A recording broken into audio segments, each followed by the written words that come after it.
Қайырлы кеш, құрметті жамағат. Міне, Қостомар ауылында салынып жатқан мешіт құрылысы төбесі болды. Аллаға сансыз шүкір болсын.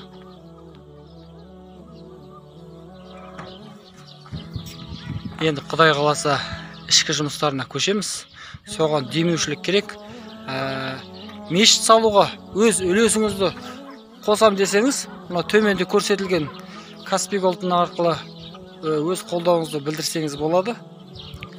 Сіздің мешітке атсалысқаныңыз мешіт салған адамның сауабындай сауап аласыз. Бұл менің сөзім емес, екі дүниенің сардары болған асыл пайғамбарымыз Мұхаммед саллаллаху алейхи уассалам хадисі. Ендеше Алла тағала баршамызға қайырлы істе жұмылуды, жарыссақ жақсылықта жарысуды нәсіп етсін иншалла. Ассаламу алейкум.